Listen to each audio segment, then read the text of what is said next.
Yeah.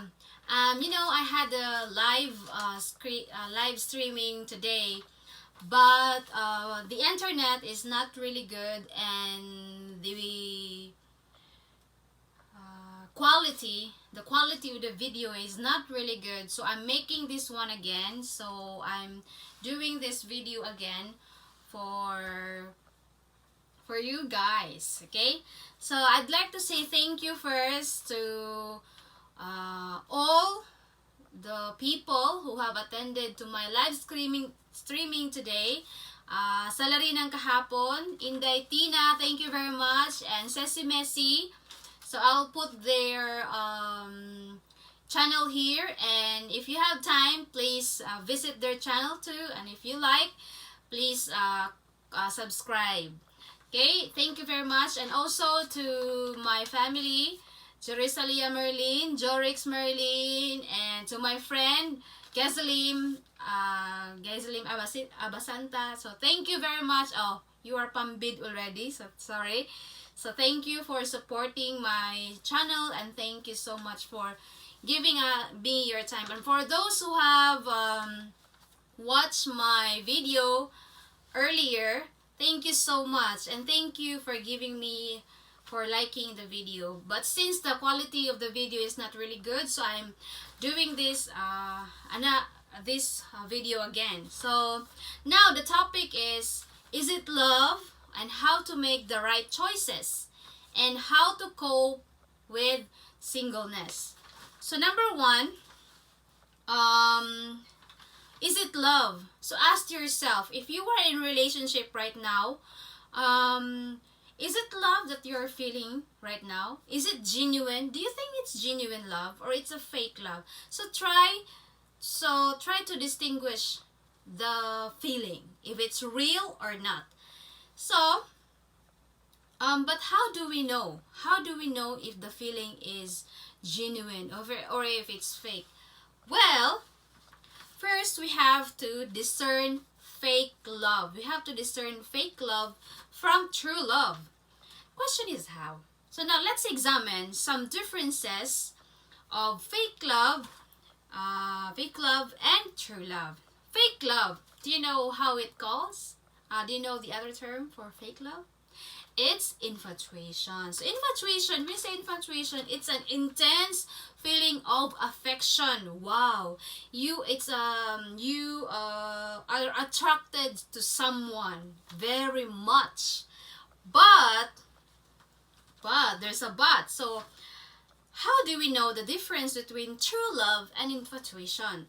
So there are 5 things to differentiate it. So number 1, love is ruled by principles, whereas infatuation is ruled mainly or predominantly with feelings. So mainly with feelings, right?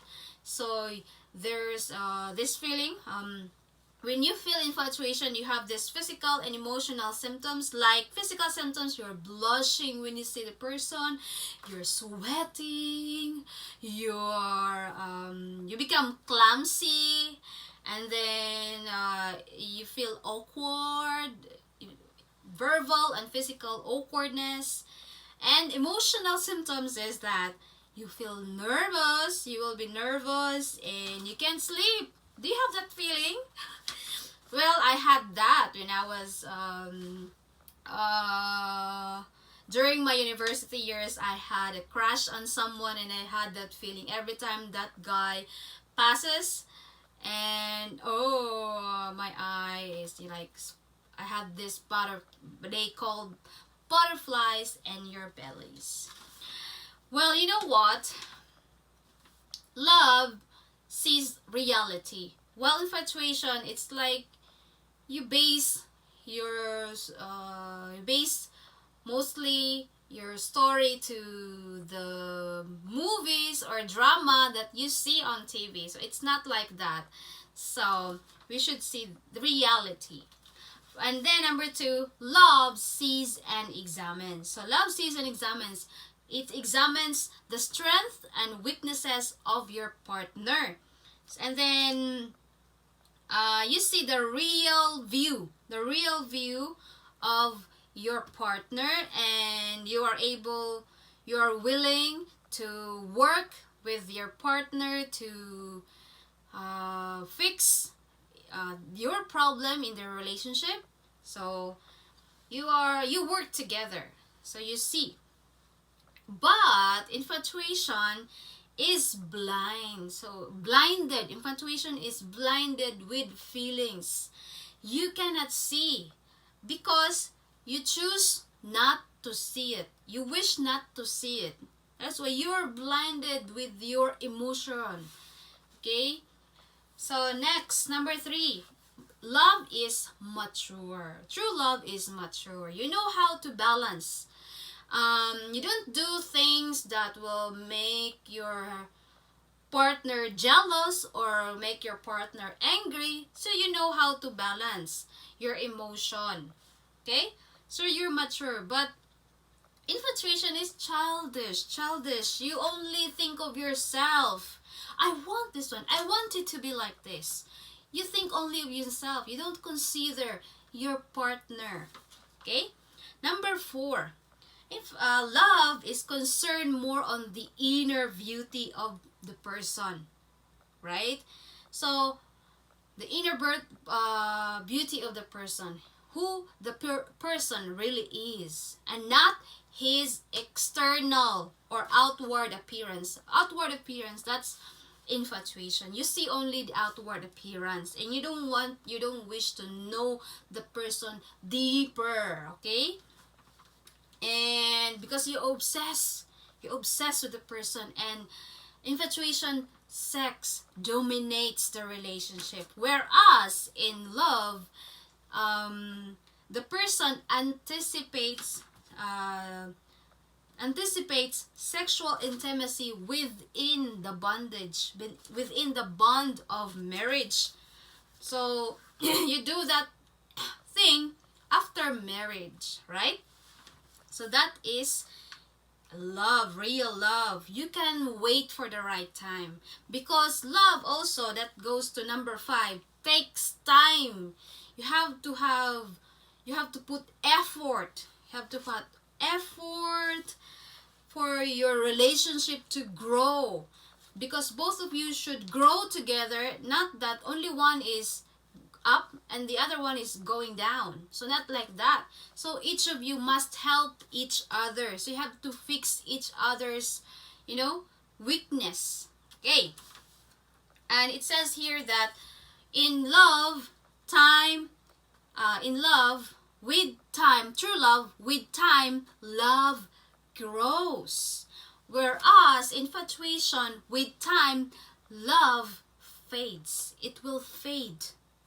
Oh, that's so sad. But then I saw this one in the internet when I was browsing the internet. It says here, infatuation can hold the mind for a maximum of 4 months.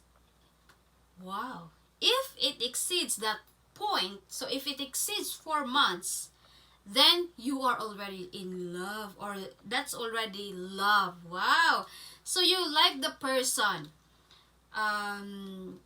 because infatuation is always it's in a hurry. So if you like the person, oh, I like him, he's so sexy, he is so masculine, beautiful, I like his figure, I like the way he chooses his clothes, right? And then I want to court her, I want to be his girlfriend, I want to be his boyfriend. Immediately you want it. You want to be in a hurry, and then you decide to get married. No, that's not like that. So you have to build the relationship, build to make it stronger, right? Because we have in the Philippines, mostly the relationship takes 7, 2, 3, or the longest relationship before getting to married is 8 years. So my husband and I, before we got married, we were in a relationship for 7 years or 8 years before we decided to get married. Because getting married is a serious thing. It's not a joke. It's not a joke. Now, let's go to making the right choices. So making choices is a very difficult task. It's so difficult. So there's this guy who is so hardworking. I've read this from the book where I based these topics. There's this guy that he's so hardworking, and he can finish all the tasks that is given to him by his boss.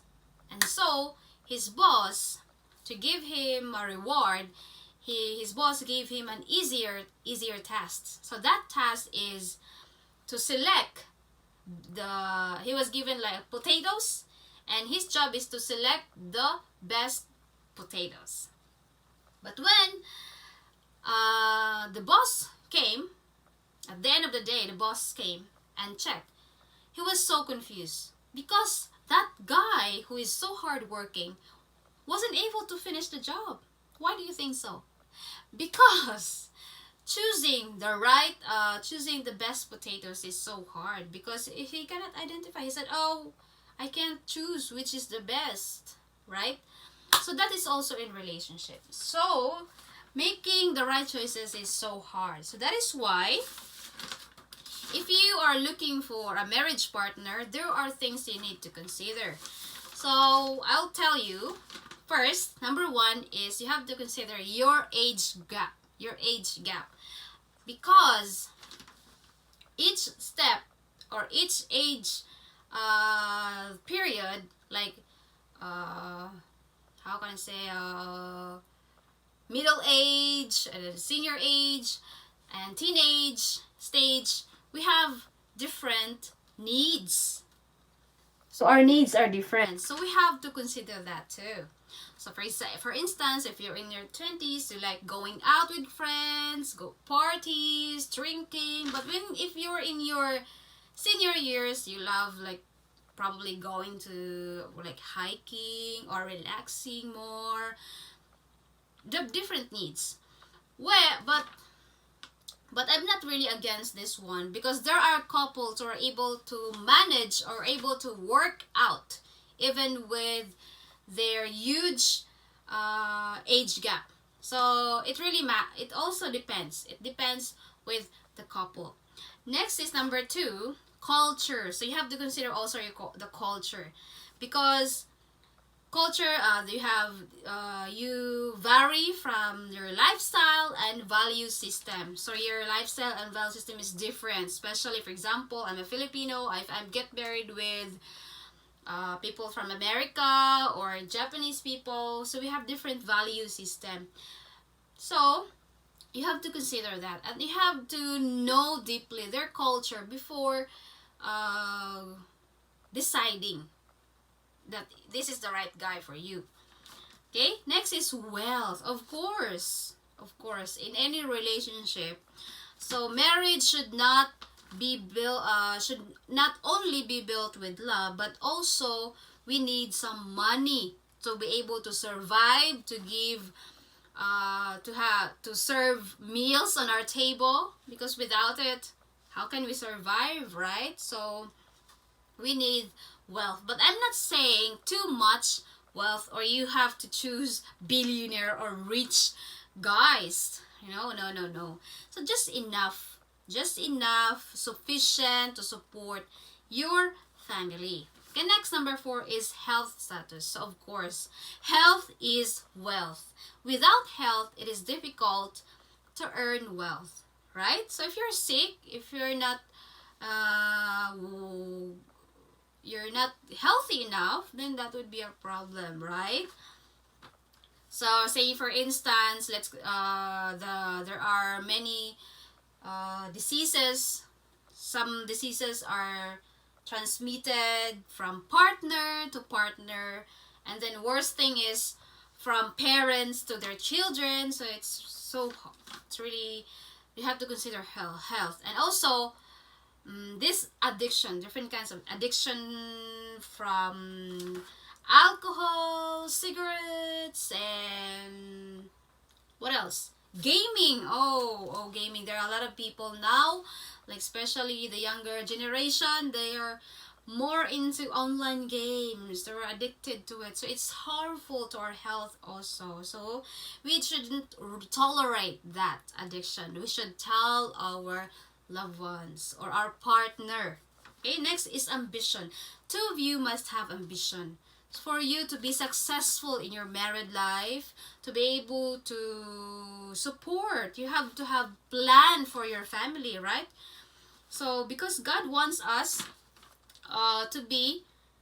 to have a good life, not just to settle in average life, but to have an ambition, right?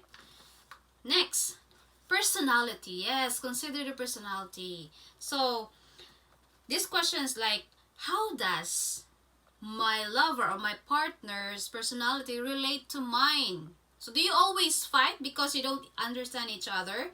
Are you you seem like dog and cat fighting always? So yeah, so you have to ask yourself, do you have are you similar or different?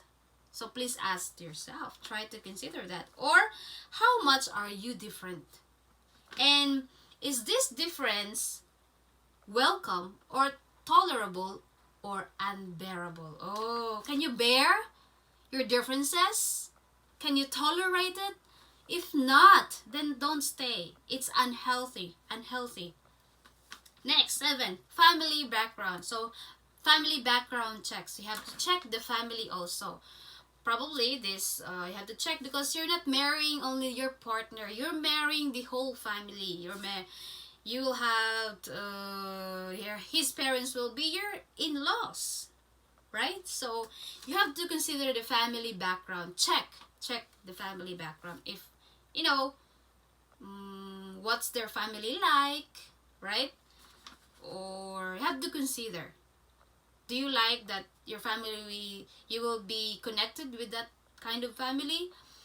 So yeah, check that, put that in your checklist. And last one is spiritual life. Yes, spiritual life, because it's really important. In couples, our spiritual life must be strong, and we must have the same spiritual life. For instance, because it says here,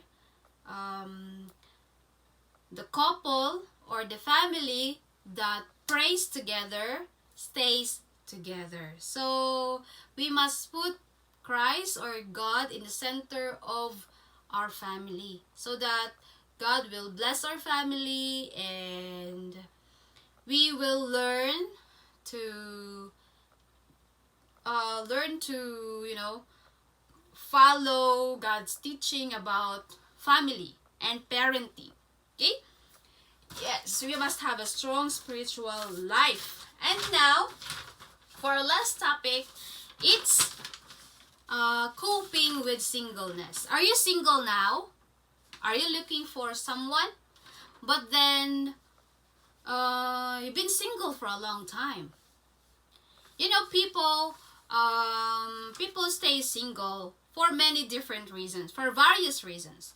Probably they have unfortunate past, or you have unfortunate past experiences. You may be rejection, disappointment, or you're hurt, or you're afraid to trust again. It happened to me. I was in a relationship, then I was so hurt, and I didn't want to be in a relationship again because I think that most of the men will just hurt me. I kind of generalize everyone, but it's not really good. Or you are traumatized. Okay, there are scars of premarital sex or incest. But you know what? These unfortunate experiences should not be allowed to ruin your future. Because in the book that I've read, it says there, the dark nightmare of yesterday should not be permitted to destroy the bright vision of tomorrow. So don't let it destroy or ruin your future. Okay? And then other people stay single because of their personal choice, or because of separation or divorce. Okay? Now these are I have guidelines in coping with singleness. So number one, you must be very thankful because being single is one of God's gift. So some people are given the gift of marriage, but there are also people who are given the gift of singleness. Probably it's God's gift to you. So be thankful. Next, number two is count the blessing. Yeah, you must count the blessing. You're so blessed because you are in control. You're in control of everything. You're in control of your money. So you don't have to ask someone or, ask permission. No, because you're in control. So be blessed. So marriage, because marriage is not the key to happiness.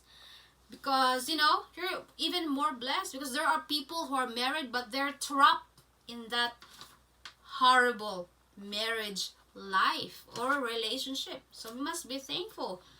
And then number three, self-esteem. So coping with singleness, you must have a positive self-esteem or self-worth. Okay, so maintain self-worth. So it doesn't mean that you are single, you are already inferior to those persons who are in relationship or those persons who are married. No, you're not. Don't think like that.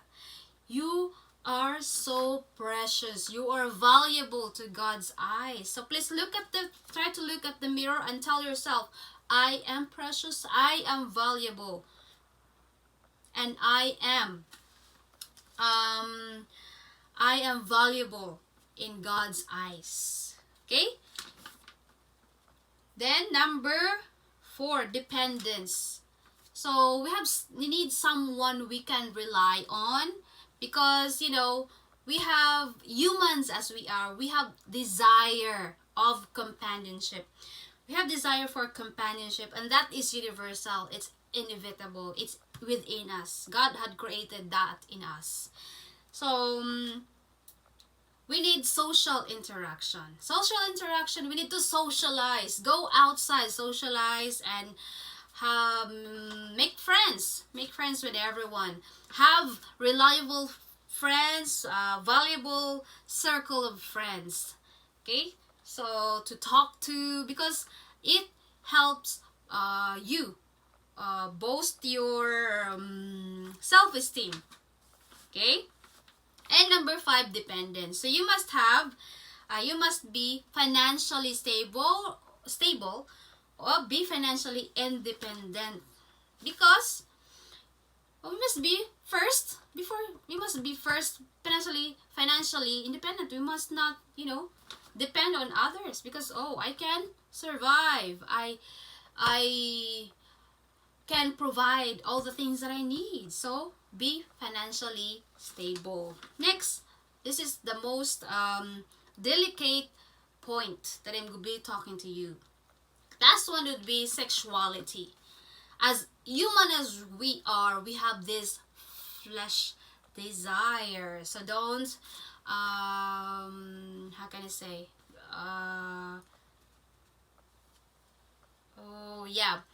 Don't tell me that you don't have. Probably there are people who don't have sexual desires, but there are people who have. No. The consciousness of sexual desire causes some sincere single people to feel guilty of being terrible sinners. So they feel like they're sinners because they have this feeling, desires. But no, don't be guilty, because sexual desire is not sinful. It is normal. It's normal. But the challenge is how we deal with it. How we deal with these desires. And remember that temptation is not sin, but dwelling upon temptation, that leads to sin. Okay? Yielding to temptation, according to the book that I've read, yielding to temptation in thought, words, or action, those things consist sin. Okay. You might be asking how to deal with this desire, sexual desire. So first, there are 3 ways you will do. First is, number 1, submit yourself to God. Submit to God. So ask God to guide you to the right thing. right thing. What are the right things to do to help you cope with this desire? Okay? And come near to God. Pray, come near, communicate constantly. Communicate to God every day. Ask His help, ask His power to be within you so that you will be able to overcome this worldly desires in you. And last but not the least is God gives you victory. So you will be victorious if you will come to Him, because He will fight for you. He will fight so that He's with you in your struggles, in your battles, so that you will be able to win over it. So don't hesitate to go to God. So first, submit to God, come near to God, and God gives you victory. And also, there are a lot of things to give you emotional fulfillment. So emotional fulfillment, you can redirect yourself, train yourself to, you can engage to other activities that is very meaningful activities, fulfilling activities. Say for instance, you can join clubs, or like painting club, or if you are interested into piano lesson, guitar lesson, singing lesson, so do it as long as it gives you emotional fulfillment. If that what interests you, so go for it. So focus yourselves or redirect yourself to other things that will give you emotional fulfillment. So that's how you will overcome and cope with singleness. Be fulfilled, be emotionally fulfilled with other things. And most especially, last one, make God your best friend. Wherever you go, whatever you do, wherever you go, make Christ or God your best friend. Ask Him, pray for whatever you need, whatever your problems. Tell Him. He is there. He is listening. Even though you don't see Him, He is listening to you. Okay, so that's all for this video. Thank you so much for listening, and I hope you like this one.